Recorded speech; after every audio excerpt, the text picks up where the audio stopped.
Honorable Chair, Excellencies, Honorable Ministers, distinguished participants and guests. Welcome to the first V20 Climate Vulnerable Finance Summit, which I am delighted to mediate as the CVF Ambassador for Ambition. I'm joining you from London today. As you can see, it will also be here in the UK, where in less than 4 months' time, the world will gather for the UN Glasgow Climate Conference. We are also live, linking direct today with Dhaka, Bangladesh, the host of today's summit. We in the CVF are the voices of the countries that the world cannot afford to ignore, those who are at the front line and most vulnerable to climate change. Along with you all, I am committed to ensuring that the needs of the vulnerable countries are met as the world recovers from the COVID pandemic. This is also a special moment for me on a personal level. This is the first international meeting I have been able to attend since the assassination attempt against me a few weeks ago. Let me stop to convey condolences for the assassination of Haiti's president with the shocking news we received yesterday. Lives are not ours to be taken. With this and my own experience, I have been reminded how short life can be and how we must live each day like it is our last. Because in my case, when the bomb went off, it almost was. I remember being in the hospital feeling that my work was not yet complete. I prayed that Allah Almighty would spare me and allow me to continue my efforts to embed democracy in the Maldives, but also to address the climate emergency on behalf of the most vulnerable nations. We cannot afford to fail because many more lives than mine are on the line. Anyway, now I am delighted to be back and for this meeting in particular. With those preliminary words, I am extremely honored to moderate this event, presided over by Her Excellency Sheikh Hasina, the Honorable Prime Minister of Bangladesh. We are here to talk about shaping a V20 climate prosperity recovery agenda with a special focus on climate finance. We will also launch the V20 Vision 2025 to underpin the V20's goal of achieving key sectorial economic outcomes and address the climate COVID emergency together with the new CVF and V20 Joint Multi-Donor Fund.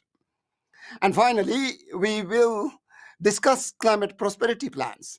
In particular, the government of Bangladesh will present its Mujib Climate Prosperity Plan, Decade 2030.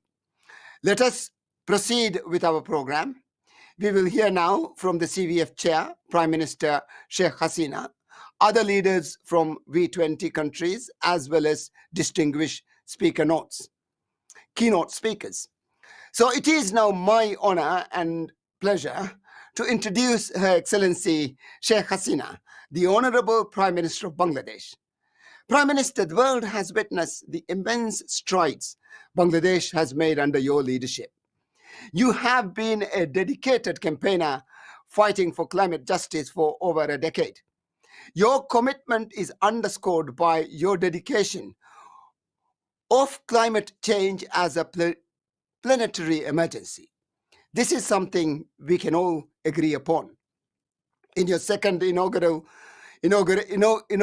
chairing the Climate Vulnerable Forum, you bring visionary global leadership to tackling the crisis facing our planet. We thank you for conveying us today for this timely first Climate Vulnerable Finance Summit with the V20 Ministers of Finance. And now I humbly request you to inaugurate the summit. Prime Minister Sheikh Hasina, it is my pleasure to pass the floor to you for your opening remarks. Prime Minister.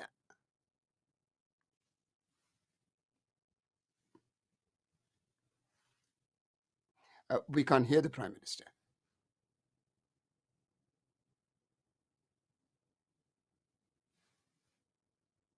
I had the same experience several times, so I can understand the position, and also my condolences to the wife of the Haiti president and the deceased president, and also the people of Haiti. Your Excellency, heads of state and government of the CBF countries, His Excellency Mr. Antonio Guterres, the UN Secretary General, His Excellency Ban Ki-moon, Chair of the Global Center on Adaptation, Honorable Finance Ministers of the G20 countries, Honorable Ministers and representatives from the G7 and G20 countries, heads of IFIs and MDBs and partners. Assalamu alaikum and very good morning and also evening to you all. I know some part you have morning, but here it is evening. So my best wishes to you all. As the president of the Climate Vulnerable Forum, I welcome you all to the first Climate Vulnerable Finance Summit organized by Finance Ministers of Vulnerable 20, the B20. We are privileged to be the host of this summit and deeply honored by your presence. The disastrous impacts of climate change, mainly caused by greenhouse gas emissions, are loudly visible around the world. We must reverse this for our survival and survival of our future generation. The 48 countries under CBF B20 account for only 5% of the total global emission, but they are the worst victims of the man-made crisis. In addition, the ongoing COVID-19 pandemic has added new miseries, claiming lives and affecting livelihoods of millions. At this critical juncture of human history, we must force unity and extend cooperation to face the ongoing and future crises. The world community should recognize the vulnerability of our people, our common aspirations, the need for technology transfer and additional funding to tackle the impacts of climate change and the COVID-19 pandemic. The international community and the developed countries should play their historical responsibilities and their moral and legal obligations. According to the Climate Risk Index 2020, Bangladesh is ranked 7th amongst the worst victims of climate change. The COVID-19 pandemic and prolonged floods and the super cyclone Amphan in 2020 took a heavy toll on the lives and livelihoods of millions in Bangladesh. Bangladesh is a global leader in disaster management and locally led adaptation and mitigation measures. We are hosting the South Asia Regional Office of Global Center on Adaptation. Every year, we spend around $5 billion US, around 2.5% of our GDP on climate change adaptation and resilience building. During the current pandemic, my government has launched 23 recovery packages worth over $15 million US, approximately 4.2% of our GDP. We are preparing the National Adaptation Plan and about to finalize a National Determined Contribution NDC. In a bid to raise green coverage, we are planning around 30 million saplings across we are planting around 30 million saplings across the country this year, making the birth centenary of our father of the nation, Bangabandhu Sheikh Mujibur Rahman. My government has also prepared Bangladesh Delta Plan 2100 with the vision of achieving safe, climate resilient, and prosperous Bangladesh. We are one of the founding donors of the new CBF and B20 Joint Multi-Donor Fund under the United Nations. Our national parliament declared a planetary emergency and called everyone to work on a war footing to stop climate change. We expect similar action from the rest of the global leaders. We are implementing the world's largest climate refugee rehabilitation project named Khurushkul Special Shelter Project, rehabilitating 4,409 families at 139 multi-story buildings. The CVF initiated a new climate prosperity program to move from climate vulnerability to climate resilience and then turn climate resilience into climate prosperity. As the Prime Minister of Bangladesh, I am delighted to declare Mujib Climate Prosperity Plan Decade 2030 in honor of the birth centenary of the father of the nation. We would like to call upon the developed countries to reduce their carbon emissions drastically. We also count on the delivery of the agreed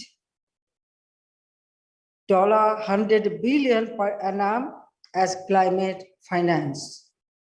We also request a COP26 CBF joint program along with the Dhaka-Glasgow Declaration. Before concluding, I would like to put forward 5-point proposals.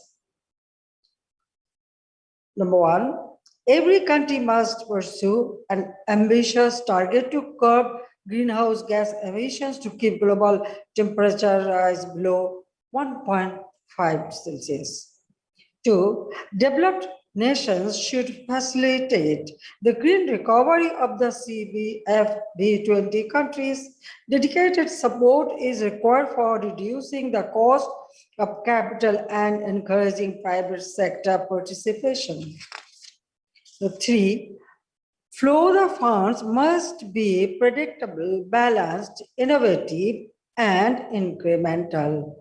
Development partners and international financial institutions should adopt a user-friendly process of fund allocation and disbursement. There must be synergies amongst various climate funds. Four, rich nations must help CBF-B20 countries by closing the existing financial gaps in protecting climate-induced disasters. Financial support is needed to introduce some smart insurance premium, subsidize and capitalization of insurance products for CBF countries. And finally, every vulnerable country may actively consider adopting a climate prosperity plan like our Mujib Climate Prosperity Plan. I request the international community to provide all-out support to realize our plans. Esteemed partners, our planet Earth is in a dire state, threatening our very existence. We must be sensible in our actions. Let us work together to build a strong climate resilience world. I would like to urge the finance ministers, development partners, international financial institutions, and multilateral development banks to find out innovative financing solutions for climate prosperity. I thank you all again. Thank you, Prime Minister. I would like to take this opportunity to congratulate Bangladesh on your groundbreaking Mujib Climate Prosperity Plan, the model for many future climate prosperity plans, I hope, for CVF countries. This represents an important shift in vision from climate vulnerability to climate resilience and ultimately to climate prosperity. Let us now begin our leaders session. First, we will turn to Ethiopia. Your Excellency Sahle Work Zewde, President of Ethiopia. Madam President, Ethiopia was the chair of the CVF prior to the Marshall Islands and Bangladesh. You are part of the CVF Troika leadership group. You have among the most ambitious green growth strategies in the world. Excellency, what is your message to the international community today? Your Excellency Sheikh Hasina, Prime Minister of Bangladesh, Excellencies, Heads of States and Governments, distinguished participants. Let me begin by congratulating your government for organizing this important summit. Climate change is a critical challenge of our time across our planet, particularly in developing countries, who are the most affected by its impacts more than any other nations in the world. This is compounded by the fact that the economic activities of these developing countries, particularly least developed countries, are highly dependent on climate-sensitive sectors. The effects of climate change not only compromise our hard-fought development gains, but also hinder our efforts to achieve the Sustainable Development Goals. Ethiopia, as one of the most vulnerable countries, is taking all practical steps to improve the community's adaptability and resilience through a variety of collective and national climate actions. In this regard, we've been exerting maximum efforts to respond to the negative effects of climate change by putting in place policies, strengthening institutions, and implementing projects. We are among the countries that responded to the Midnight Climate Survival Deadline initiative by submitting an updated nationally determined contributions, which are currently being aligned with Ethiopia's 10 years development plan to enhance our ambition further than our first NDCs, which will be submitted to the UN Climate Change Secretariat soon. We have demonstrated the political commitment, but to achieve the successful implementation of these targets, we do need support from the international community. On the one hand, we applaud G7 and G20 members' recent commitments to increase climate action. On the other, we are disappointed that less than half of all nations, particularly major polluting nations, have failed to increase the ambition of their national commitments through NDCs under the Paris Agreement, despite the appeals made by developing countries. To keep global warming to 1.5 degrees Celsius, global emission reductions must nearly double by 2030, as pledged by all nations in Paris Agreement in 2015. Warming beyond that point threatens our survival as nations and will devastate the economies of many, particularly the LDCs. The COVID-19 pandemic shocks have added to the severity of the effects of climate change, both of which are crises calling for concerted and immediate collective action. As a result, we encourage developed countries that have yet to fulfill their part of their collective pledge to do so as soon as possible, well before COP26. This urgency should be coupled with adequate and predictable financing to enhance the impact and mitigate the economic and social costs of climate change while helping countries at their early stage of industrialization pursue a path towards building greener and healthier economies. Failure to do so jeopardizes our collective efforts, and for LDCs, the cost is much higher to make the transition to a more resilient and carbon-neutral future. Despite these challenges, we are having this summit at an opportune time where multilateralism once again has triumphed and the international community has put the issue of climate change high in the global development agenda. As we approach the COP26 summit in Glasgow, we can collectively generate enough momentum to ensure that the necessary political will and resources are available to address the multifaceted challenges of climate change. We need to work tirelessly to ensure that our efforts are truly driving a new and bold climate adaptation action plan, and we expect no less from the outcome in Glasgow than finalizing outstanding issues of the Paris Rulebook, as well as agreeing to ways of expediting the mobilization of the $100 billion per year from developed countries. As LDCs, we need to collectively push for securing these vital resources and ensure that the international community keeps our climate and development priorities high in the global development agenda. I thank you. Well, thank you, President Zewde. Now I will turn to the President of Colombia, and after that to the President of Costa Rica, and then to the Acting President of Marshall Islands.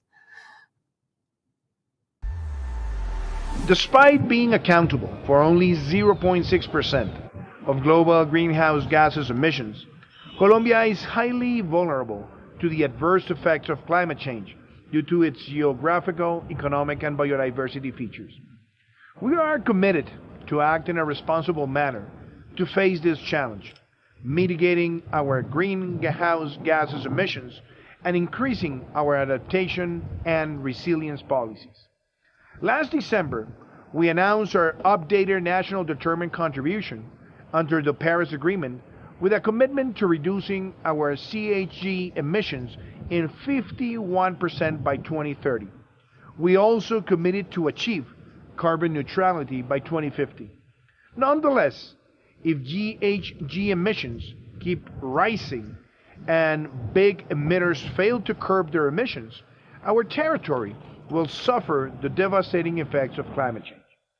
Recent climate change finance pledges from developed countries are disappointing for the task we have to address in the following years, especially concerning Latin America and the Caribbean region. While we have seen an important increase in global financial flows in recent years, there are still gaps in climate finance we need to acknowledge and address. We must recognize that the goal of providing $100 billion for climate finance for developing countries by 2020 has not been met, but also that even that amount is clearly insufficient to support climate action. There is an urgent need for scale-up and predictable finance for mitigation, as well as additional grant-based finance for adaptation, loss, and damages. Furthermore, while loans are sometimes necessary as part of the financial mix of instruments, they cannot continue to be one and main source of mobilized finance by developed countries to developing countries. In many cases, this financial instrument is increasing unsustainable levels of debt throughout the developing world. Therefore, we need to start the negotiation of the new collective quantified climate finance goals for COP26 with a renewed political will to effectively address the mitigation and adaptation finance gaps. The vivid economics greenness of stimulus index shows that while G20 nations have committed over $14 trillion for COVID-19 recovery, only 12% of that amount has gone to industries with a positive impact on climate and nature. A sustainable and resilient recovery is imperative that will allow us to create jobs and spur economic growth while addressing the climate and biodiversity crisis and improve the quality of life without leaving anyone behind.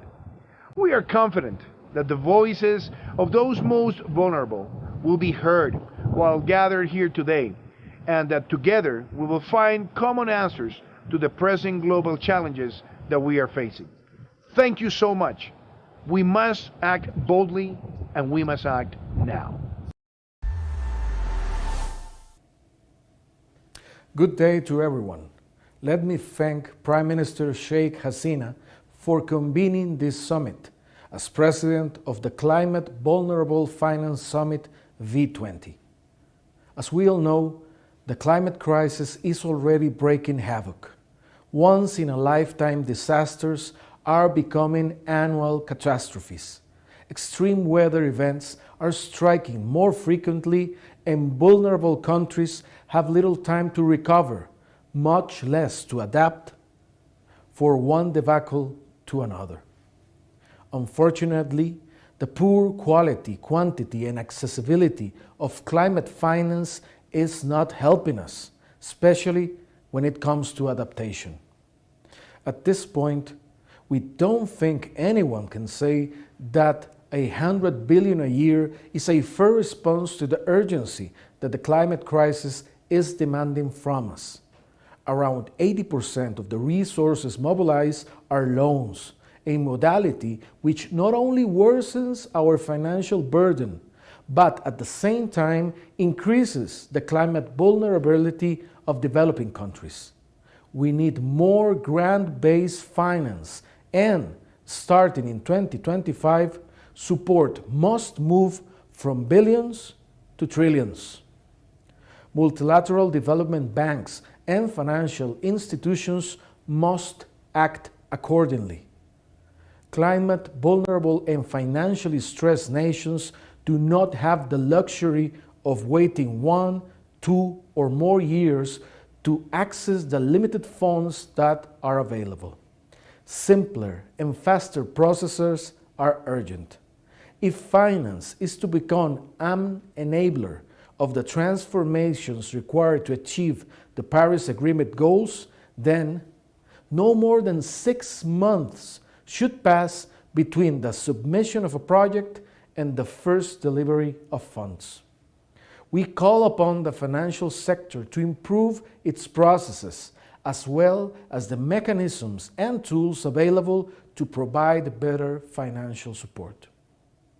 Climate vulnerability and risk are not just about how we are being disproportionately affected and our urgent needs. It's also about accordingly recognizing and rewarding our adaptation and mitigation efforts.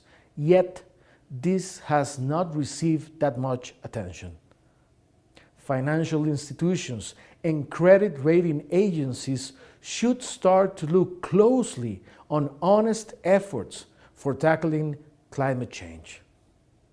Climate-responsible countries like Costa Rica have invested billions over the decades to contribute to the planet's health.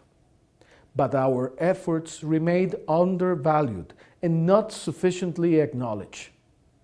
What we have given back to the world has not been rewarded accordingly. Even though nature is priceless, I am sure that financial institutions and credit agencies can put an adequate value to the ecosystemic goods and services that the protected forests and oceans of Costa Rica and other countries provide, and thus reward our continued actions in nature protection, climate change, and nature-based solutions with better quantity and quality of finance and with more just credit ratings. I mentioned earlier that climate finance from developed countries is important for our success. However, no amount of public climate finance will ever be enough. There needs to be a radical and fast transformation in the way we invest all our resources, not just ones earmarked for climate. The greening of our financial system is urgent, both international and domestic ones. We need to take climate change into account in macroeconomic policy, fiscal planning, budgeting, public investment management, procurement practices, and insurance.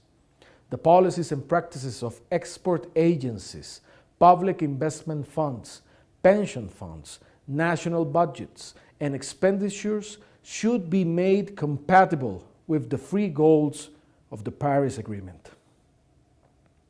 Costa Rica has a very concrete proposal to accelerate this. If we really want to have a strong position before global financial institutions and developed countries, then all CVF members should commit to the complete and quick elimination of all fossil fuel subsidies. It will be increasingly challenging to justify asking for more financial support to tackle climate change if we ourselves don't act accordingly by addressing this crucial issue that continues to undermine our climate efforts. Fossil fuel subsidies cripple our efforts to address the climate crisis and diminish the efficacy of climate action.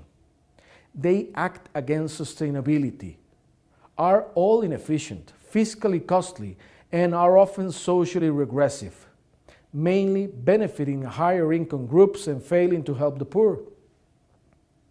I hope my country's views may encourage constructive discussions on improving climate finance before, during, and beyond COP26.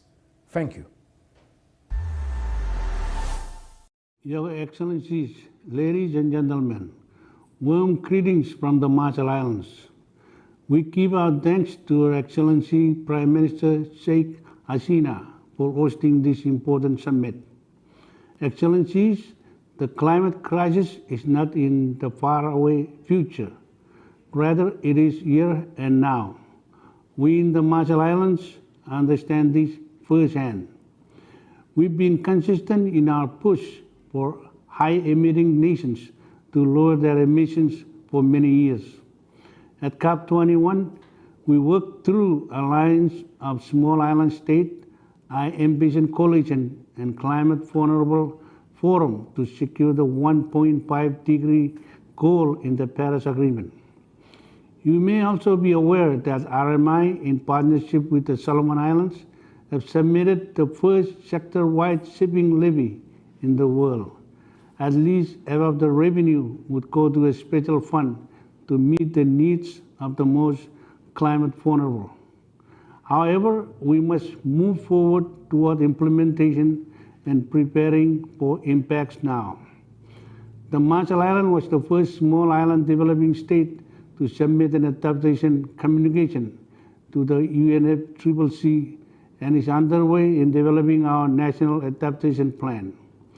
This plan brings together all sectors and engages a human rights-based approach to securing the future of our islands. However, we know that adaptation is a costly affair and greatly exceeds our national resources. It requires finance and assistance from the countries who can best help to address a looming global catastrophe. We therefore encourage developed countries and also countries in a position to do so to fulfill their part of the collective commitment and take urgent action ahead of COP26 to deliver the $100 billion target. A fair share for adaptation funding and prioritizing access for the most vulnerable countries, including through direct bilateral assistance, is critical. Through our work on the adaptation communication and national adaptation plan, we have come to see the true wide-ranging impacts of climate change, how it affects across multiple sectors at the personal, village, and national level. This is why we recognize the importance of climate prosperity agenda. We believe that we need to build forward stronger through strategic investment that improve economies, build climate resilience, and contributes to development prosperity. We have also learned that we can plan and adapt for only so far. At some point, there will be a physical loss that comes as a result of the either climate-related disaster or the rising sea level. At 1 meter above sea level, we are already witnessing the permanent damage and loss of coastlines. This is why we are also advocating for upscale action to avert, minimize, and address impacts, as well as more dialogue and action to better address longer-term risks, including security implications. Finally, we know that we must close the 98% financial protection cap against climate and disaster risk through the delivery of the V20 Sustainable Insurance Facility. This facility, with the provision of the smart premium subsidies and capitalization, as well as a global public-private partnership for risk analytics and resilience, will ensure that we are well prepared for the disasters that awaits all of our countries.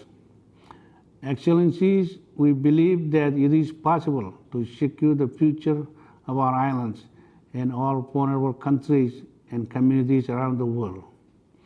It takes firm commitment and strong action, and we look forward to continuing to work with all of you ahead of COP26 to secure our collective futures. Thank you, Excellencies, for your very powerful input. Let us now move to Mr. Antonio Guterres, the Secretary General of the United Nations. Secretary General, climate vulnerable countries are often absent when decisions are made. Sometimes we are not in the room, let alone at the table. What are your views on how we can better include climate vulnerable countries in decision making? The Secretary. Excellencies, ladies and gentlemen, I am pleased to address this critical meeting. Climate vulnerable countries stand at the front lines of the climate crisis. I am inspired by your leadership on climate action. You do this even as you continue to suffer the economic and social consequences of the COVID-19 pandemic. The contrast could not be greater between developed countries, where vaccinations are reducing the impact, and developing countries, which face the risk of even greater disruption. That is why I will continue to call for global solidarity in providing access to vaccines and debt relief. I will also continue to call for justice and solidarity in addressing the climate crisis. All your nations face worsening climate impacts. Science has long warned that we need to limit temperature rise to 1.5 degrees. Beyond that, we risk calamity. You rightly fought to ensure the 1.5 degree goal was reflected in the Paris Agreement. Your voice will again be needed to ensure we keep it within reach. The climate impacts we are seeing today at 1.2 degrees of warming give us a glimpse of what lies ahead: prolonged droughts, extreme and intensified weather events, and horrific flooding. Limiting global temperature rise is a matter of survival for climate vulnerable countries. And we are running out of time. Some major economies have pledged to cut their emissions to net zero by the middle of the century, in line with 1.5 degree target. For COP26 in Glasgow to be the turning point we need the same promise from all countries. And we need all countries to present, as soon as possible, the nationally determined contributions that will lay out credible and ambitious pathways to cut global emissions by 45% by 2030 compared to 2010 levels. But I am keenly aware that developing countries need reassurance that their ambition will be met with much needed and still lacking financial and technical support. To rebuild trust, developed countries must clarify now how they will effectively deliver $100 billion in climate finance annually to the developing world, as was promised over a decade ago. Solidarity begins with $100 billion. We need a clear plan on this goal from now until 2025. I will be emphasizing this to G20 finance ministers tomorrow. I would also like to flag the role of development finance institutions, especially multilateral development banks. Their support to developing countries in the short term will either facilitate low-carbon, climate-resilient recovery, or it will entrench them in high-carbon, business-as-usual, fossil fuel-intensive investments with high stranded asset risks. We cannot let this happen. I'm also calling for a breakthrough on adaptation. Just 21% of climate finance goes towards adaptation and resilience. That is $16.7 billion a year. Yet, current adaptation costs for developing countries are $70 billion a year, and this could rise to as much as $300 billion a year by 2030. We must achieve a balanced allocation for mitigation and adaptation. I'm calling for 50% of climate finance globally from developed countries and multilateral development banks to be allocated to adaptation and resilience in developing countries. and we must make access to climate finance easier and faster. Excellencies, ladies and gentlemen, in this make or break year, please know that the Climate Vulnerable Forum has the full support of the United Nations system. To get the world back on its feet, to restore cooperation among governments and recover from the pandemic in an inclusive, low-carbon, climate-resilient manner, we must support developing countries to deliver on their high ambition. Let us all work together for people and the planet. Well, thank you, Secretary General. I will now turn to the United States.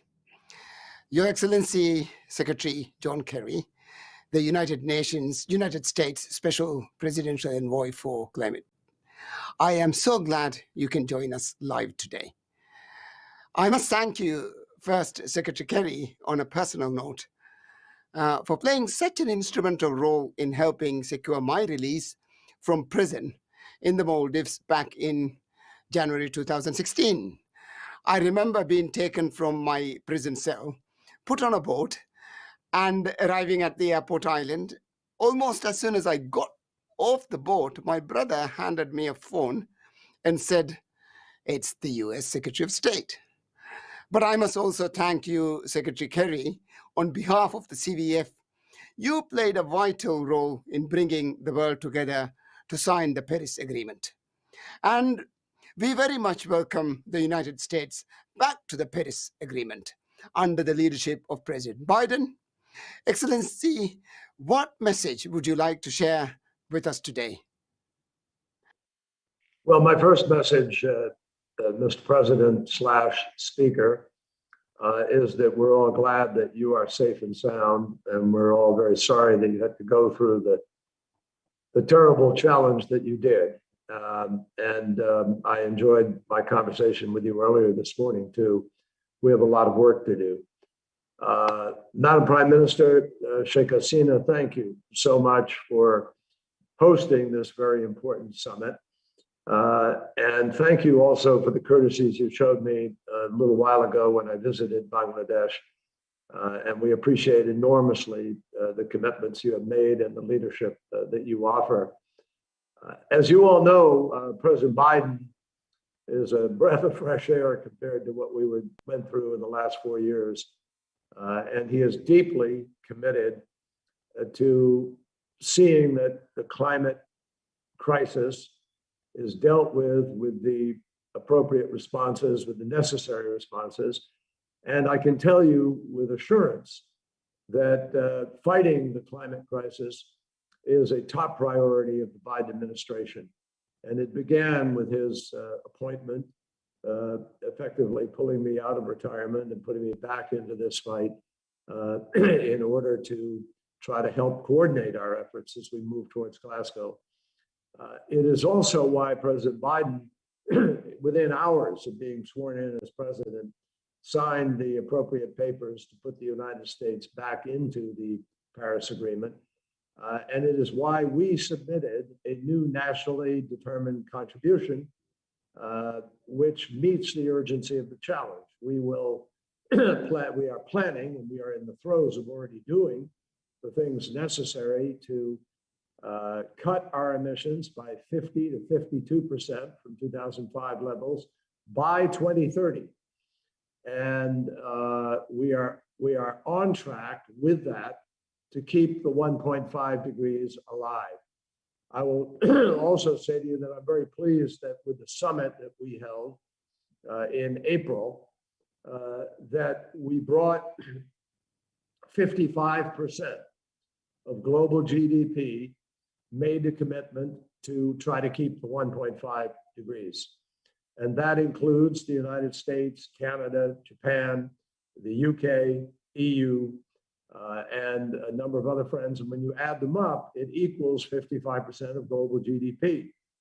But obviously, my friends, that leaves 45% of global GDP still not committed to keep the 1.5 degrees. And we know that we have to do better than we're doing now. I mean, there's no other way to put it. So within these next 4 months leading up to Glasgow, I intend to put significant effort into making sure that we are dealing with reality. You have just talked about, and a number of the presentations have talked about, the existential nature of this crisis and its threat to the people of your nations, to the planet. The fact is that there's too much talk about it being existential and not enough response that actually is commensurate with it being existential. And so Glasgow has to be a moment of confrontation with the truth about where we are relative to where we need to be. The simple fact is this: we can't just have corporations or individuals or states, nation states, say that we are going to set a goal of 2050 net zero. Why? Because if you don't say what you're going to do and it isn't adequate for what we will do between 2020 and 2030, we can't get to net zero by 2050. 2020 to 2030 is the key decade of decision. It's the precursor to our ability to be able to meet our goals. And for you, the vulnerable nations, that 1.5 degrees is critical, or something very close to it. Remember, the promise in Paris was not 2 degrees, it was well below 2 degrees. And well below 2 degrees is certainly not 1.9 or 1.8, but currently, honesty requires us to acknowledge that on the track we are on now, without the implementation of some promises made. Just the business as usual track is right now taking us well above 2 degrees, well above 3 degrees probably. And some scientists will tell you it may even be in the 4 degree to 4.5 degree track. That's without the promises that have been made being implemented. So it is more critical than ever before that we come together, that we raise ambition. Those 45% of the nations not yet at the levels necessary to keep it alive, to keep 1.5 alive. It's not a promise we get there, but it keeps the opportunity alive. And the members of the Climate Vulnerable Forum and the V20, you folks understand, you don't need me to tell you what the implications are. You understand them better than anybody. But literally, I know some of you well personally. I know that your conversations have altered from talking about fullness of adaptation or resilience to even thinking about where you may have to move to, or may have to move millions of people if the worst consequences occur. So I commend your efforts to bring climate action into the halls of finance, into the ministries around the world. And your role as finance ministers is particularly critical because, yes, we have to fund this transition. And the primary responsibility to get it off on its right foot remains the commitments made by the developed world to achieve the 100 billion. That must be done. It is imperative that that COP26 Glasgow is the COP at which the 100 billion is fully realized. And the promise going forward is that we're going to do what we need to do to bring larger amounts of finance to the table in the following sense. Much of what we need to do to reach to deal with the climate crisis is related simply to energy policy. There's a lot that is also nature-based solution, but energy policy is what we directly control, and most importantly, is the greatest contributor to the crisis today, to the CO2 and greenhouse gas emissions. So we need to reduce those emissions rapidly, starting now, and do it faster than the current plans called for. But also, we need to recognize no government in the world can produce the amount of money that is necessary to effect this transition. And that's why the partnership with the private sector and the multilateral development banks is so critical. We must bring legitimate finance to the table. To that end, major institutions around the world have now begun to join different alliances and different groups, but all coming together to recognize that we need to set aside trillions of dollars And so the 6 largest banks in America have made commitments of a floor over the next 10 years of putting $4.16 trillion into investment for climate-related activity. But your countries need to make a contribution to this in the sense that you need to make sure that some of that is going to be, that the largest part of that will be commercially viable. And it can be. Revenue is created in transportation. Revenue is created in energy purchases. Revenue is created in a number of different approaches to how one solves the climate crisis on a global basis. So I believe that in addition to that, yes, there has to be public funding. President Biden has pledged to double the climate finance that we provide to developing countries by 2024, to triple the adaptation finance that we provide by the same date. And he has also committed to raise the basic amount of money that we will be contributing. We also reaffirm the collective goal, as I mentioned earlier, of the 100 billion annually. And under our new climate finance plan, we are going to ensure that all international development assistance that we provide through bilateral channels takes climate into account so that the aid we provide will be resilient. We are committed to restarting U.S. financial contributions to the Green Climate Fund and to securing a strong IDA replenishment. And both of these will provide valuable resources for adaptation and resilience to the V20 countries. Treasury Secretary Janet Yellen recently joined the Coalition of Finance Ministers for Climate Action, and the United States is going to be an active member there, and we will help countries make progress on climate-informed budgeting. And we're actively working with the IMF and our partners to channel special drawing rights, and that will obviously support health needs and help enable a greener, more robust recovery in most affected countries from the pandemic. And finally, we are supporting initiatives to build capacity in developing countries that measure and manage climate risk. And we believe that having disclosure requirements with respect to finance will be a critical component of the allocation of capital to those things necessary to effect this transition. So I thank you very much for your efforts. Most importantly, I would say to all of you, your voices need to be heard with intensity now for these next 4 months to guarantee that we move countries that have not yet sufficiently created a policy that will help to keep 1.5 degrees alive, and certainly to get well below 2 degrees. That is the major agenda of the planet right now, and I'm delighted to join you in those efforts on behalf of President Biden, who remains deeply committed to achieving our goals. Thank you. Well, thank you so much. Thank you for your continued support, Secretary Kerry. Well, it's now my honor to introduce the distinguished President and Minister of the United Kingdom for COP26 in Glasgow, Alok Sharma.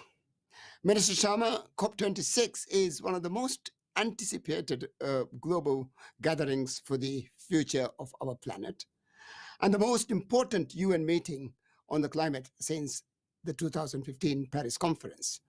Unfortunately, we see inadequate ambition by parties to the Paris Agreement from what is needed to keep the vulnerable nations safe by keeping to 1.5 degrees. We also see failings in delivering of climate finance, even though we all understand how crucial finance is for the success of the COP26. We thank you for joining us in this finance summit and look forward to your continuing outlifting for us your vision, outlining for us your vision for COP26.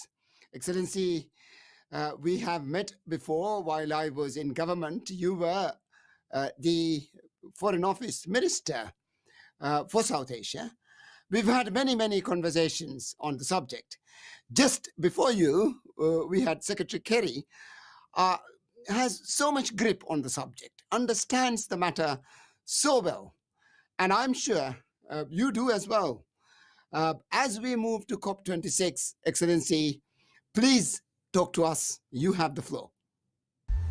Ministers, Excellencies, friends, thank you to Her Excellency Sheikh Hasina for inviting me to speak and for such a warm welcome in Bangladesh last month. Friends, I'm determined that COP26 will deliver for those countries most vulnerable to climate change. And I believe that the global partnership between those most responsible and those most vulnerable is at the heart of ambitious climate action. And I want to amplify your leadership to make progress on key issues, for example, loss and damage, and of course, to deliver on finance.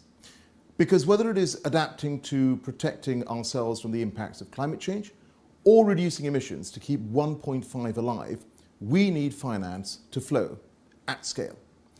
And keeping the goal of limiting warming to 1.5 degrees in reach is our shared and, quite frankly, only choice. I welcome your leadership and ask you to exert your full moral authority to push major emitters to take deep action. I've been absolutely clear with developed countries that we must deliver the 100 billion that we have promised developing countries. That is a matter of trust. And under the UK's presidency, the G7 has made some progress. Every nation committed to increase their finance commitments, including for adaptation. And Japan, Germany, and Canada put new money on the table. And we must build on this ahead of COP26. I have urged all developed countries to use events like the G20 ministerial meetings and the UN General Assembly to make more ambitious financial commitments, particularly those G7 nations yet to do so. And we need to publish a clear plan for how, together, we are going to deliver the 100 billion a year between now and 2025. And we must also deal with vital issues such as access to finance, loss and damage, fiscal space, and funding for adaptation. In March, I convened a climate and development ministerial meeting. And here, ministers and international institutions came together to address the issues I've just highlighted. We saw some real progress. For example, the UK is now working with Fiji and other partners to lead a task force on access to climate finance. I'm pleased that the IMF is preparing a $650 billion allocation of special drawing rights. The G7 has made clear that they want to channel almost a sixth of the newly allocated SDRs to support healthy, green and resilient recoveries from COVID-19 in the poorest and most vulnerable countries. And I very much support this call and want other countries to back the G7's approach. And I want to see a much more ambitious level of SDR recycling from the richer countries than we saw immediately after the 2009 financial crisis. So I urge richer countries and the IMF to respond urgently to the G7's calls on SDRs and the G20 to address the debt challenges faced by developing countries. And I urge multilateral development banks to also take action. Every MDB should set a date by which they will align with the Paris Agreement, as the World Bank and the EBRD have already done. And every MDB should meet their climate finance targets, increase them where possible, and develop plans to mobilize more private finance. Because with each of us playing our part, we can get finance flowing to climate action and ensure COP26 delivers for the countries most vulnerable to climate change. Thank you. Well, thank you very much, Minister Sharma. We appreciate hearing the important message on COP26. We will now turn to the international financial institutions represented by the World Bank, Asian Development Bank, Asian Infrastructure Investment Bank, and the European Investment Bank. We look forward to their commitment to align with the Paris Agreement, including to exit fossil fuel investments and to support the V20 initiatives such as the climate prosperity plans and the accelerated financing mechanism for credit enhancement to reduce the cost of capital. Finance is key to enable the fossil-free, resilient transition this decade. The vulnerable economies cannot do this without the support of the international financial institutions. To hear from them, first, I invite the President of the World Bank and of the Asian Development Bank. The floor, bankers, is yours. Thank you, Prime Minister Hasina, for your leadership in bringing issues of adaptation and resilience to the forefront of the global climate dialogue. I'm pleased to join you and your distinguished guests today to reaffirm the World Bank Group's support to this group of countries. You are facing the twin crises of COVID and climate change and many other pressing development challenges. We've substantially expanded our engagements with countries to support the response to the health and economic aftershocks of the pandemic. Over the last 15 months, 51 vaccine operations have been approved, and we announced last week that the World Bank is expanding our available vaccine financing to $20 billion. Under our newly launched Climate Change Action Plan, we're helping countries integrate their climate and development goals, expanding our climate financing, and focusing it on getting the most results. Working closely with our client countries, we will identify and prioritize action on the most impactful mitigation and adaptation opportunities and guide our climate finance accordingly. A new core diagnostic, the Country Climate and Development Report, will provide us with the data to help countries achieve this. Over the next 5 years, an average of 35% of all our financing across the World Bank Group will support climate investments, and at least 50% of the climate finance will go to adaptation investments. For example, this can support projects like the Bangladesh Delta Plan. Through it, we've invested $1.8 billion to improve water access, sanitation, and embankment protection. This also advances efforts to improve inland waterway and water transport while restoring the ecology of the rivers of Dhaka. We're also thinking about how to have impact beyond providing direct finance. Public budgets alone are not enough for the scale of climate investments we need, so we're also mobilizing private investment. We're deploying concessional finance and political risk insurance to unlock private capital for impactful climate investments that would otherwise be too risky for some markets. We're also making it easier for the private sector to invest in the poorest countries. For example, IDA has a private sector window that draws in private capital to invest in higher risk projects, including for resilience building. At the same time, we're working with governments and investors to better understand and overcome roadblocks to encourage private sector investments in adaptation. Bangladesh has had extraordinary adaptation successes. It's invested in cyclone preparedness, community-based early warning systems, and hydromet initiatives, among others. Let me also recognize the excellent work of all V20 countries represented here today, from the island and ocean states of the Pacific and the Caribbean to the landlocked nations of the Sahel and beyond. Over the past years, the World Bank Group has provided around 2/3 of all the multilateral climate adaptation finance for developing countries. As you address the challenges of adaptation, we will do everything possible to support your efforts to build resilience and greater preparedness. On behalf of the World Bank Group, we look forward to working with you and learning from you as we tackle these crises together. And thank you very much. Excellencies and distinguished colleagues, on behalf of the Asian Development Bank, I am pleased to join the Climate Vulnerable Finance Summit and the V20 Ministerial Dialogue.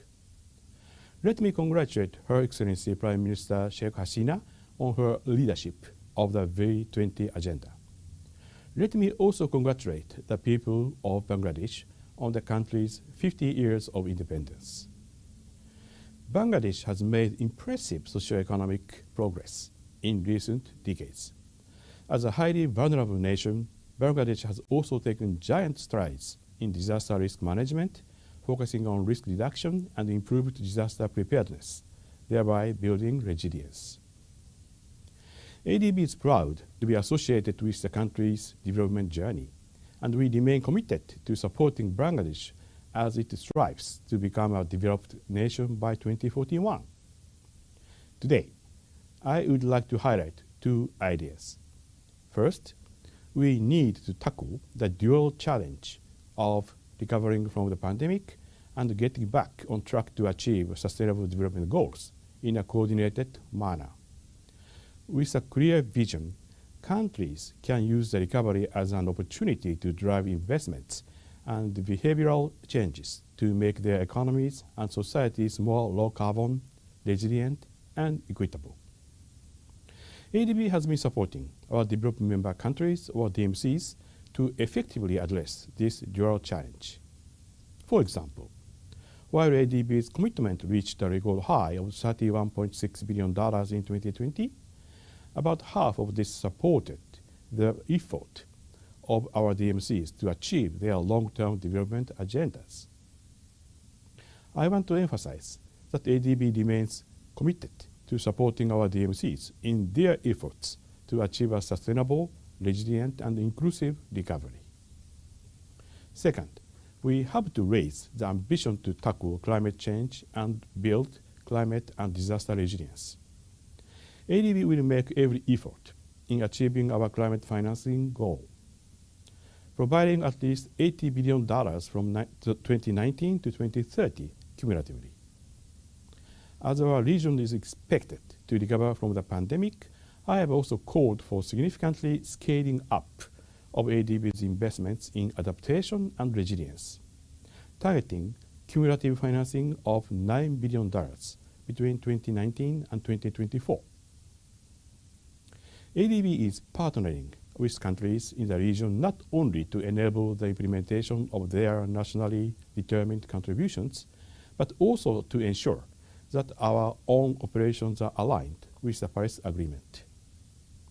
We will target full alignment of ADB's sovereign operation by the 1st of July 2023, and non-sovereign operations at 85% by the 1st of July 2023, and fully by the 1st of July 2025. Finally, I am pleased to note that ADB's Asia-Pacific Climate Financing Fund is closely engaging with the V20's Sustainable Insurance Facility for micro, small, and medium-sized enterprises. Let me close by reiterating ADB's unwavering commitment to scale up climate action through finance, technical assistance, and collaboration with our DMCs and development partners.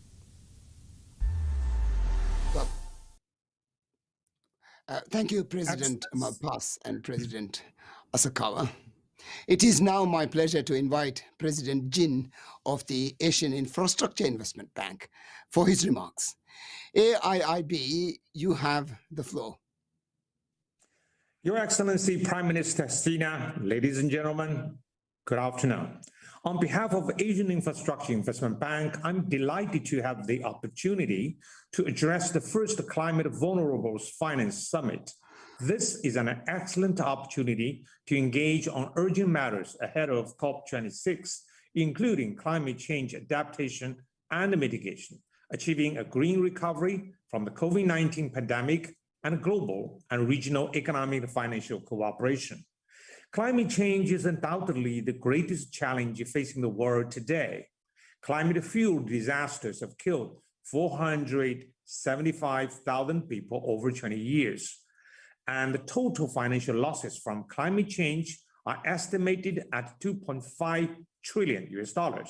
Most of AIIB's members are in Asia and the Pacific, a region which has faced a record number of climate-related disasters in the past few years.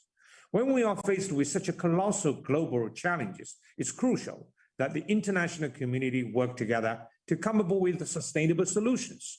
A collective focus on climate is particularly important now as we consider policies to support the global economy as the world recovers from the COVID-19 pandemic.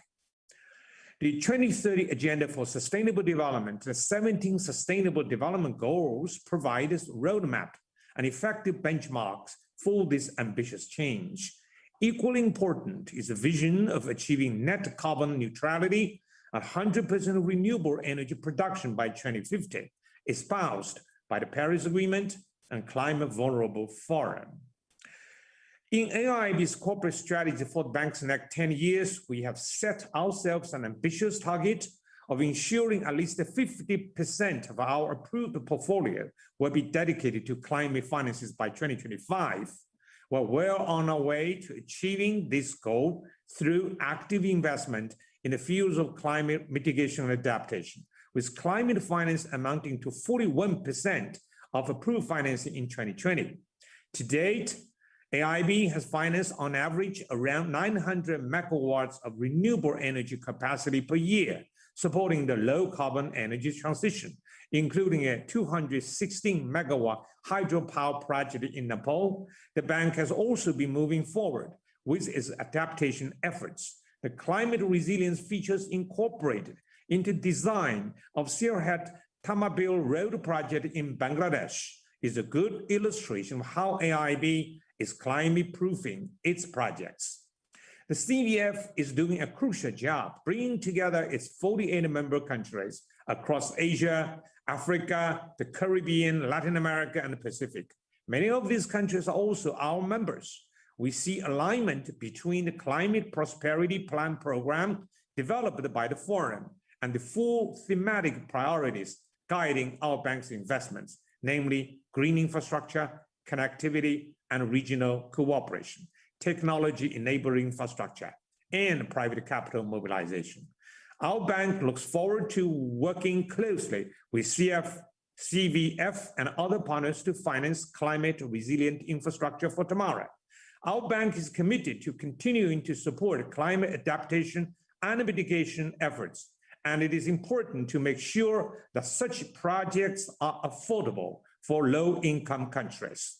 I'm convinced that through multilateral cooperation and a shared drive to reach a common goal, we can foster sustainable economic development and achieve a green recovery, protecting our planet for all who call it home. Thank you very much.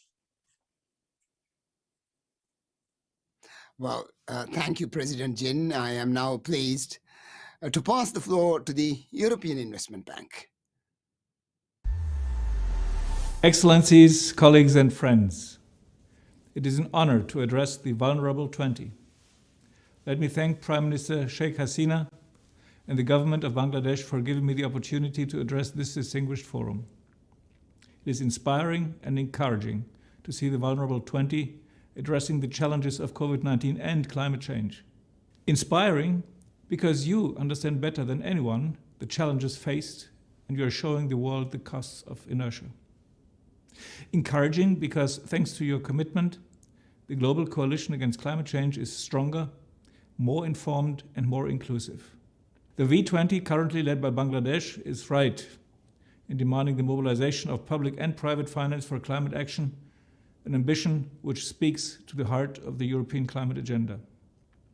Bangladesh and its Prime Minister Sheikh Hasina are providing global leadership in environmental issues through many ambitious initiatives. At the European Investment Bank, the EU Bank, we share the V20 Group's vision and concerns. For the success of global climate action, we will also need to find ways to support our partner countries in meeting massive investment needs. At the EU Bank, we have stepped up our climate ambition, aiming to support 1 trillion euros of climate investment by 2030.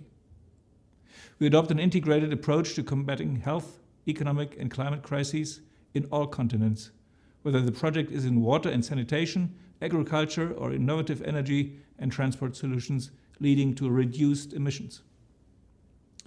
To ensure more countries can benefit from green investment opportunities, the EIB offers technical assistance and will continue to blend EU grants with financing to maximize impact.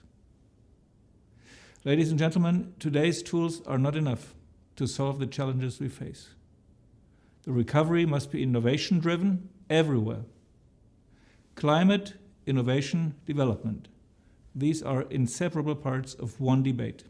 COVID-19 has been a powerful reminder that we are all part of a global community. Investments in climate action, in innovation, and in economic development are investments in global public goods. At the EU Bank, we see our role as an investment bridge between EU policies and sound projects. as we respond to the growing demand for stronger partnerships between Europe and global partners. The climate action journey will be an arduous one, but it is a journey best undertaken together, among friends, pulling in the same direction. Thank you very much. Thank you, presidents from the international financial institutions. Finally, we have the co-chair of the Global Center on Adaptation and former United Nations Secretary General, Excellency Ban Ki-moon. Sir, welcome. Your leadership in the United Nations put climate change on the political map. I remember it quite well. As you continue your important work, what is your message to the international community today? Your Excellency Sheikh Hasina, the CVF Chair, Honorable Heads of State and Government of the CVF, Honorable V20 and G20 Ministers, Excellencies, distinguished participants, warm greetings to you all. This meeting could not be happening at a more critical time. Our planet's climate is changing. Hundreds of millions of people are living with the consequences. With warmer temperatures, rising sea levels, and more frequent and extreme weather events, the representatives of this forum are truly on the front line. And in 2020, the COVID-19 pandemic collided with these climate shocks, decimating people's livelihoods. It has been a wake-up call that we are utterly unprepared for the next crisis, the climate emergency. Yet the members of this forum and Your Excellency Sheikh Hasina have consistently shown foresight and leadership. Thank you, Prime Minister, for your support and commitment. When last year we together launched the South Asia Regional Office for the Global Center on Adaptation in Dhaka. And today, you are putting forward your Mujib Climate Prosperity Plan, an ambitious action strategy to overcome adversity through domestic, locally led efforts that build resilience and transition your economy. The Mujib Plan is not just a plan for Bangladesh. It is a template for the whole Climate Vulnerable Forum. I'm also sure that it can inspire the world into action. As governments across the globe invest trillions of dollars in the pandemic response, we have a once-in-a-lifetime opportunity to build a more resilient, prosperous, and economic future. And for this, climate adaptation and building resilience must be prioritized both in action and in financing. It is good for the economy, our health, and the planet.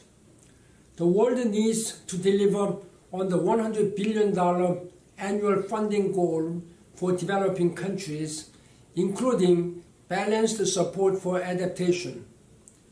This finance has been central to climate accords since 2009, including the Paris Climate Change Agreement.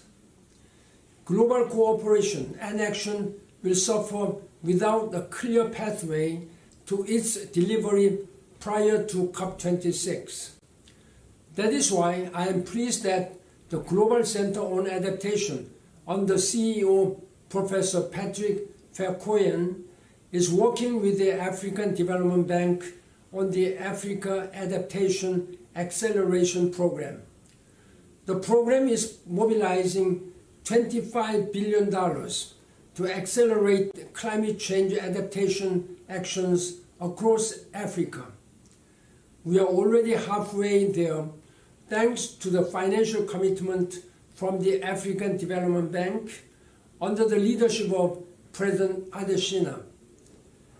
But how the international community works together to fully capitalize the program will be relevant to everyone today. Because this is just one program to combat a global problem. we will need to be innovative and bold, such as many of the financing initiatives being put forward by the V20 today to overcome challenges like a cost of capital and plugging enormous financial protection gaps. If these were priorities before the pandemic, all three are now even more urgent and relevant than before. So today's V20 summit will be key to sustaining the momentum for more equitable, effective, and sustainable financing as we face the climate crisis. The world's finance leaders should listen carefully to the asks and priorities put forward by the most vulnerable economies today. We need to build forward better from the current crisis to prevent the crisis of tomorrow. How effectively we protect the most vulnerable among us should be the measure of success we all strive towards. The Global Center on Adaptation, in our capacity as managing partner of CVF and the V20, is ready to support you in any way we can. I thank you.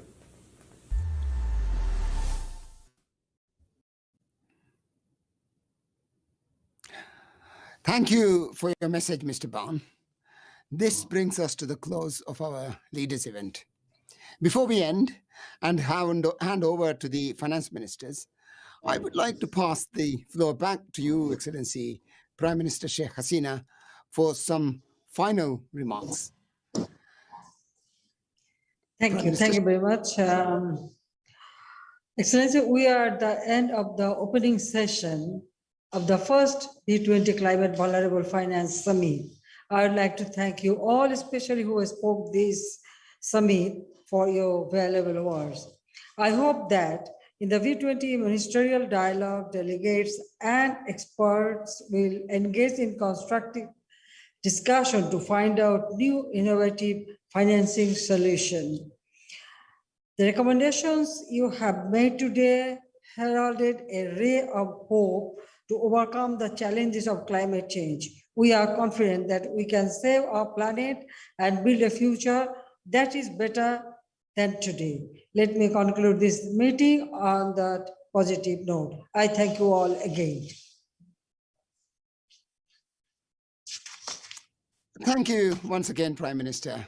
I would like to congratulate you on your climate leadership, internationally and at home, because Bangladesh is very much walking the talk.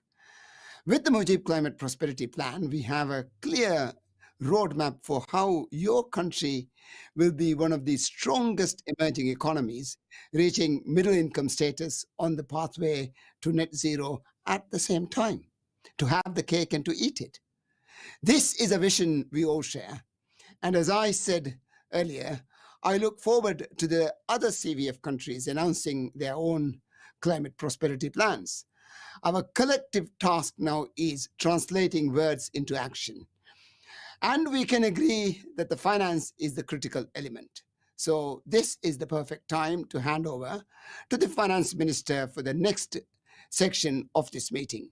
With that in mind, it is now my pleasure to introduce the chair of the V20, His Excellency, Mr. A.H.M. Mustafa Kamal, the Honorable Finance Minister of Bangladesh. The Finance Minister, the floor is yours.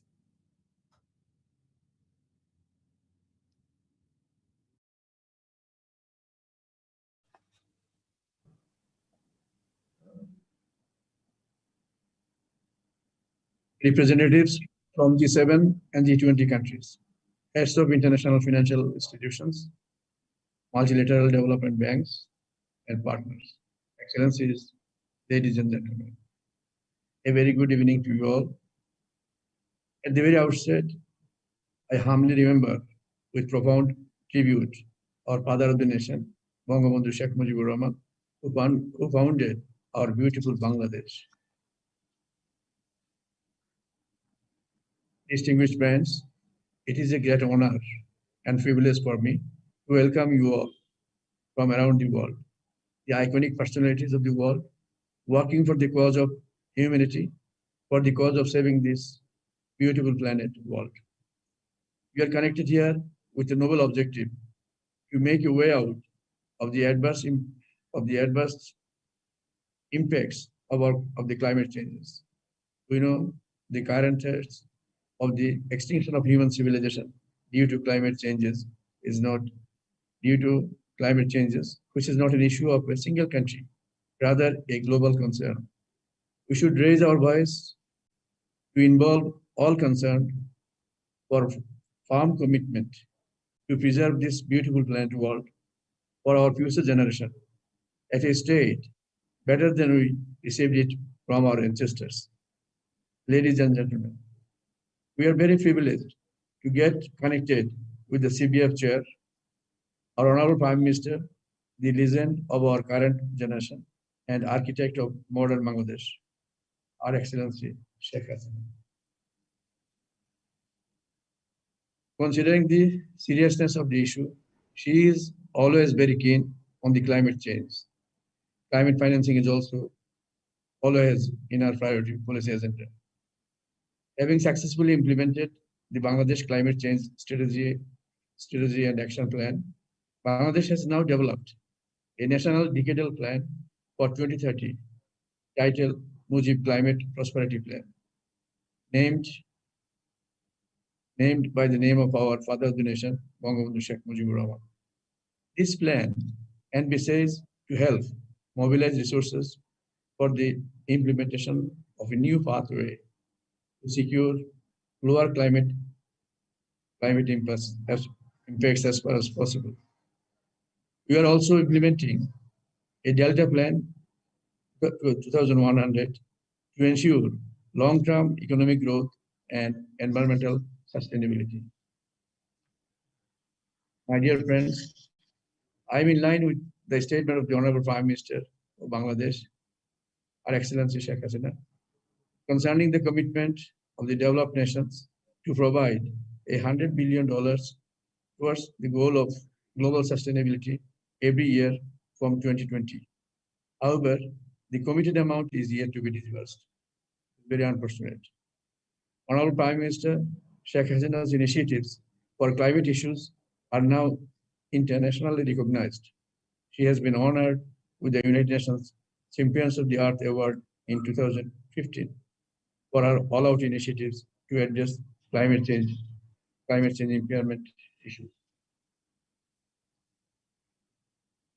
Excellencies, ladies and gentlemen, due to its low-lying topography and also the confluence of three mighty rivers flowing throughout the country, Bangladesh is very vulnerable to natural calamities, including floods, cyclones, typhoons, and droughts. In the recent past, the frequency and magnitude of these disasters have also increased manifold, resulting in irreversible loss of lives and livelihoods. Approximately 40 million people of 19 coastal districts of Bangladesh are under the direct threat of displacement due to sea level rises because of global warming. Ladies and gentlemen, as members of B20 countries, it is our responsibility to work out a sustainable solution to combat the adverse impact of the climate changes. In this regard, I would request the representatives of G7, G20, the international financial institutions, multilateral development banks, and development partners to stand beside our initiatives firmly with the required technology and resources to save the lives and livelihood of 1.2 billion people of B20 countries.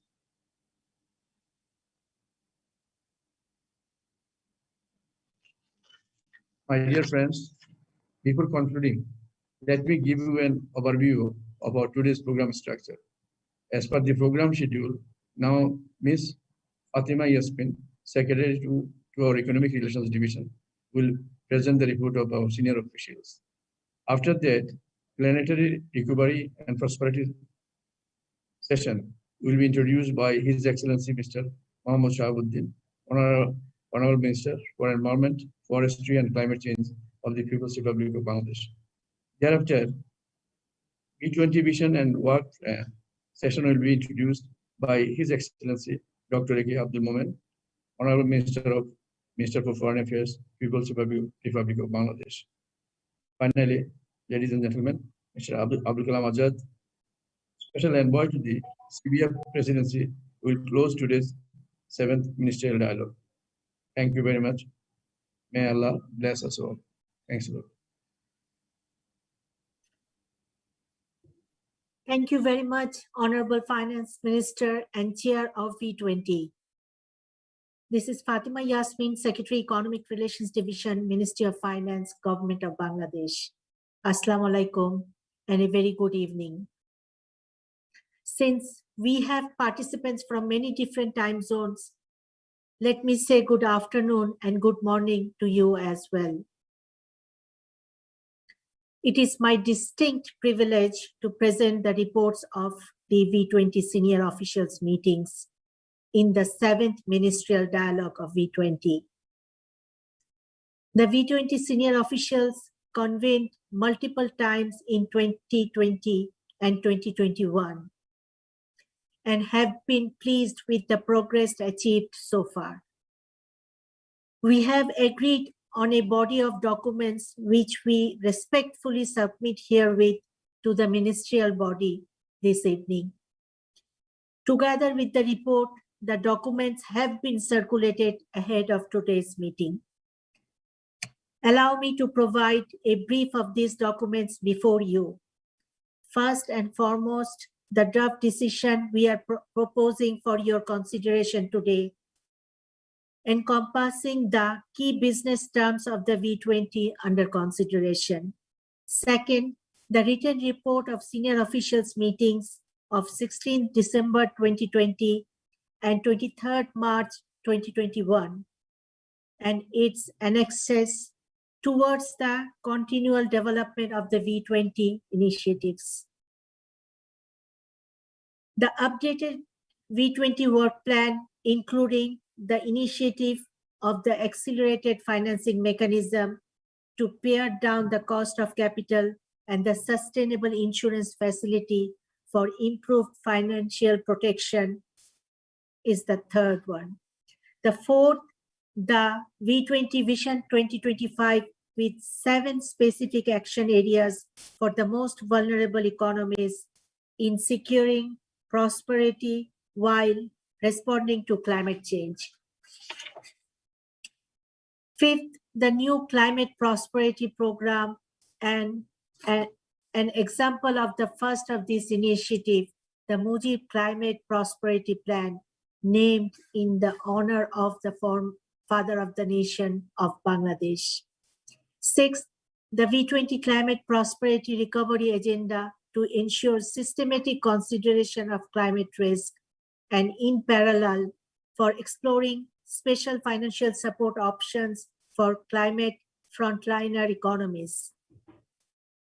Seventh, the new CVF and V20 Joint Multi-Donor Fund to support the V20 work plan, managed by the United Nations along with the Global Center on Adaptation, host of the CVF and V20 Secretariat. Eighth, the communique of the meeting highlighting joint concerns, collaborations, and actions of the V20 to be made public. Ninth, the summary of the previous G20-V20 meetings in light of the future planned engagement of the V20 with the major economies.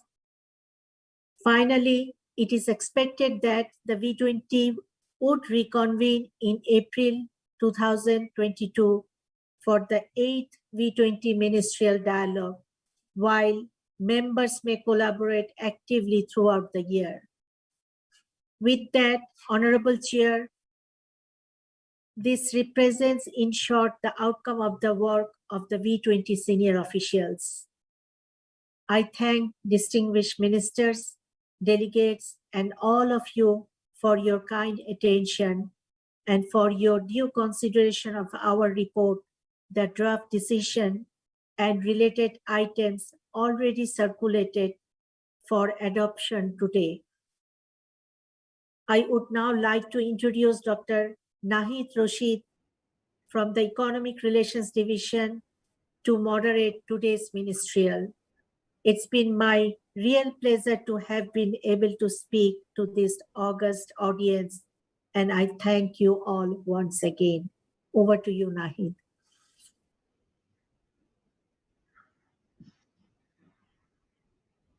Thank you, Secretary Madam. Excellencies, dignitaries, ladies and gentlemen, good evening and good afternoon, good morning with your respective locations. I'm truly delighted to moderate the rest of today's event, and it is my privilege and honor to invite His Excellency Muhammad Shahabuddin, Honorable Minister of Environment, Forest and Climate Change, Bangladesh, to share the Mujib Climate Prosperity Plan as part of the Planetary Recovery and Prosperity Session. Excellency, Honorable Minister Muhammad Shahabuddin, the floor is now yours. Thank you, Madam. Bismillahirrahmanirrahim.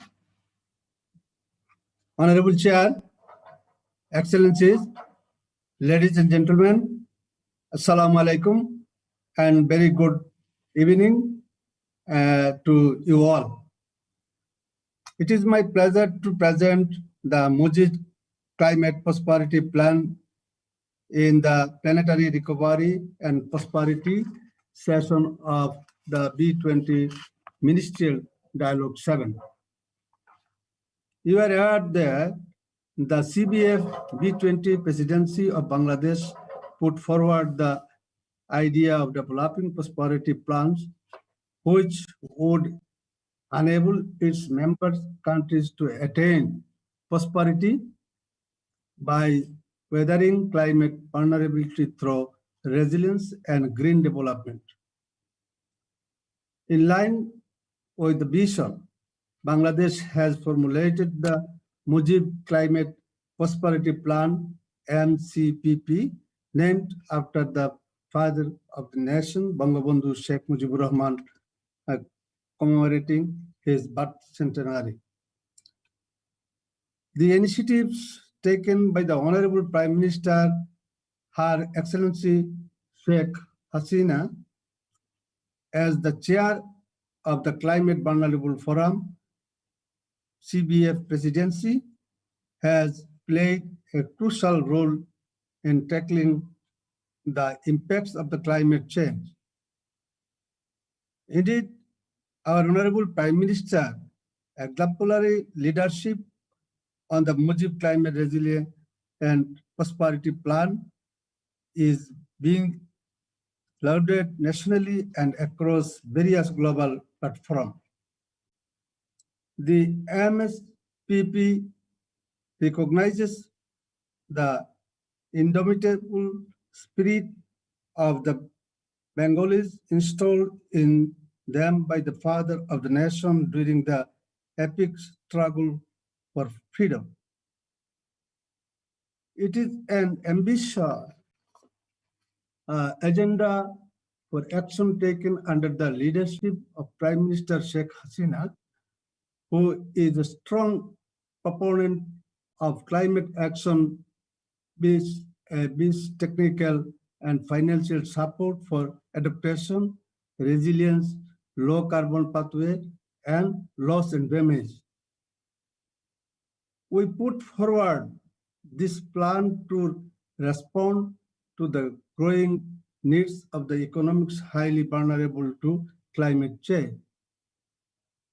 We also wish to indicate that members of the B20 can develop investor-facing climate prosperity plan with support from our CBF and B20 joint multi-donor fund.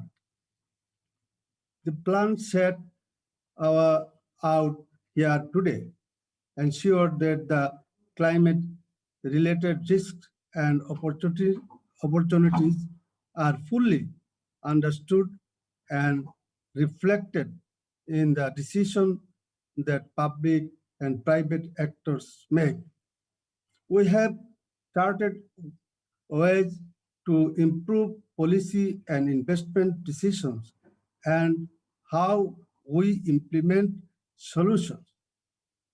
Most importantly, we show how domestic and international partners can together mobilize new funds and resources necessary to accelerate resilience and prosperity outcome for our economic and our people. Climate change has ushered in an era of multiple intersecting systemic shocks, which demand equally effective and coordinated solutions. The intergeneration and international market failure associated with climate change warrants collective action. We thus look forward to working with the major economic and partners to ensure investment for realizing our shared vision from climate vulnerability to maximal resilience and prosperity. Thank you for the opportunity to join G20 finance ministers in this important dialogue. Jai Bangla, Jai Bangabandhu.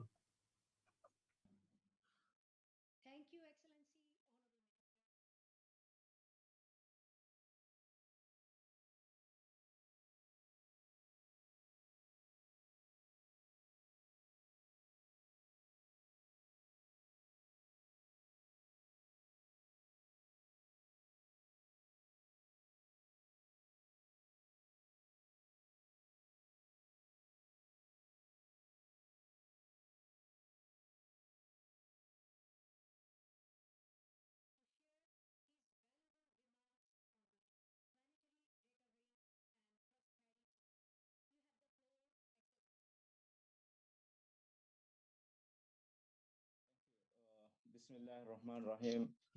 Her Excellency Sheikh Hasina, Prime Minister of the Republic of Bangladesh and Chair of the Climate Vulnerable Forum, His Excellency A.H.M. Mustafa Kamal, Minister of Finance of the Republic of Bangladesh and Chair of the V20 Group, His Excellency President Mohammad Nasheed, Speaker of People's Majlis of Maldives, CVF's Founding Chair and Thematic Ambassador for Ambition, distinguished speakers and colleagues, ladies and gentlemen. Maldives is one of the worst affected countries by the COVID-19 pandemic. With the closing down of our borders and shutting down of the tourism sector, we experienced an economic contraction of 32% in 2020. Total financial inflows to the Maldives declined by 37% and government revenue declined by around 50%. The government took substantial measures to bounce back quickly and mitigate the adverse impact of this crisis. We rolled out $232 million in economic and health response in order to save lives, cushion the economic impact, preserve jobs, and support individuals and businesses. As we see out this pandemic and prepare for future crises, such as the climate emergency, we realize more than ever the need to incorporate resilience into our recovery and long-term plans. As a climate vulnerable nation facing multiple challenges with limited resources and one that is striving to reach net zero by 2030, we require urgent access to global funds. Our trajectory of economic recovery depends on the accelerated efforts of the international community and especially the commitment from developed countries to mobilize finance towards our sustainable development efforts. Developing countries such as the Maldives must have access to adequate funds at lower costs, easier and increased access to climate funds as pledged under the Paris Agreement is critical at this juncture for countries like ours. Your Excellencies, green and blue bonds are now mere labels and they do not provide a particular advantage in terms of the interest rate or tenor. When we try to raise money from the market for green or blue bonds, we are offered market rates with additional conditions. Therefore, one way to reduce the cost of finance for developing countries to address environmental issues and build climate resilience is to get developed economies or international organizations back or guarantee the borrowings from the market and let the developing countries access these funds. This will help to reduce the cost of finance and open up fiscal space. In addition, countries at the forefront of the climate crisis, like the Maldives, must benefit from grant financing to assist us in overcoming the hurdle of high initial capital costs of climate-smart investments. While there is a lot to be done to transform our economic development and sustainability, we are committed to investing decisively towards becoming the resilient island nation that we strive to become. With support from our international partners and agencies, we are hopeful that we can benefit from innovative financing mechanisms to address our climate vulnerabilities. I thank you very much for listening. Thank you.